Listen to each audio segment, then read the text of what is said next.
Let's take a look at how to make the Natasha pattern in a long strip. The Natasha pattern is a great way to use up scrap clay or just an assortment of clay colors that you love together, and you get this beautiful random pattern in the middle. But if you look closely, it's symmetrical on both sides of the pattern. So let's get started. I'm using Primo in silver, black, white, and peacock pearl, and I have 4 pieces of those different colors, all in the same volume. And you want to start by twisting that together and rolling it smooth. And keep twisting and rolling, and it gets longer and longer. You want to really twist it well to get a lot of striping going on. When you've got this about 12 inches long would be good. What you want to do is double that back on itself. So basically fold it in half and then in half again. And twist and roll some more. And what you're doing is just getting those stripes really multiplied, and the stripes are becoming thinner and more random. Some are becoming thicker, some are thinner. And so you want to do that very same process again. Roll this out to about 12 inches, double it, and double it again, and then roll and twist again until it's really nice and smooth. So here's a piece that I've already got, and I've gone ahead and rolled that out again to about, this is about 10 inches long. So if I cut off just one end here, I'll show you a little sample of what's going to happen, and then I cut this in half. When I open that up, it looks like 2 random patterns, but when you put them back together, you have this beautiful symmetrical background design. And that one, as it turns out, it looks almost like a face, so that's way cool. Alright, so there's where we're headed, but I want to show you how to do that in a long strip. So what you need to do is kind of squash this down with your hands and then roll over the top to flatten it on both sides. Now turn it a quarter and squash this part on the top to flatten the top and the bottom, and then roll that again. Natasha beads are just easier to cut open and section if you start out with a piece that's relatively square with square sides.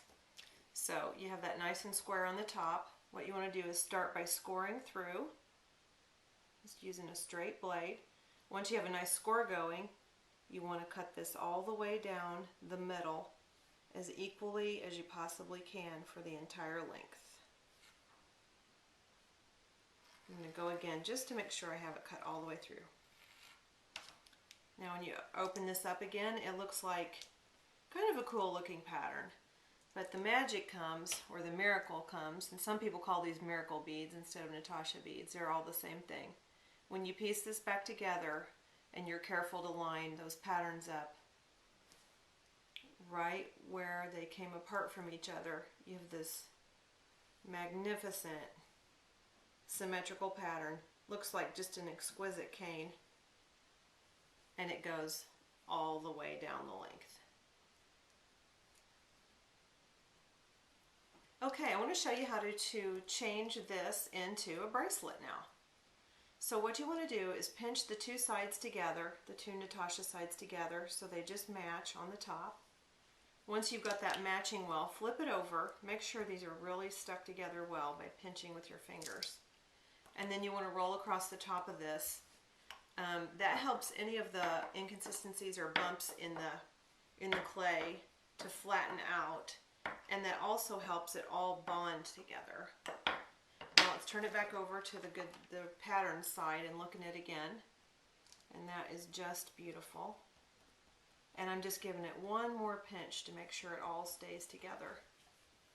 And that is just a lovely random design. Alright, I'm going to measure this real quick because I know I need at least 8 inches to make a bracelet. So I want to start by cutting a beveled edge on one end, and I'm cutting it at probably close to a 45-degree angle, and remove that clay. Then I'm going to form this on an oval-shaped cookie cutter. So I'm going to lay this on my cutter with that beveled edge down, and then just gently wrap around. Don't press it on tight yet because we got to measure for our finished side. Okay, here where the two ends overlap each other, I want to make a note right where this top of the first beveled piece comes in contact with the top layer. So I'm just going to score across here real lightly just to give myself a note.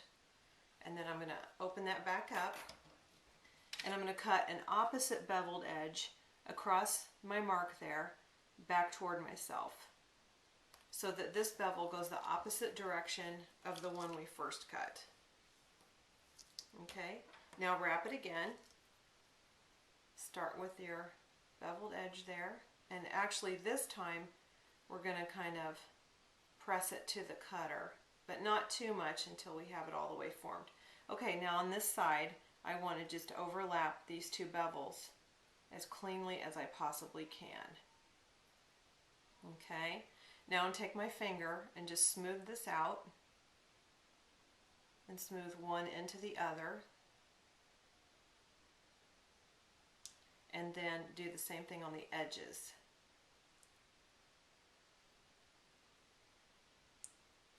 Now I want to pinch this down onto the cutter to make sure it's really taking the shape of the oval.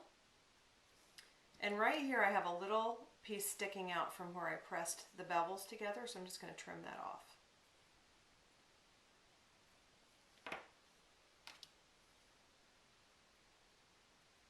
Okay, now I'm just going to go along the edges with two fingers and break that really sharp cut edge down so it has more of a nice soft finish to the sides. Bake this in your oven at 275 for at least 30 minutes. Bake it on the cookie cutter, and when you're done you'll have a beautiful and unique artistic bangle bracelet.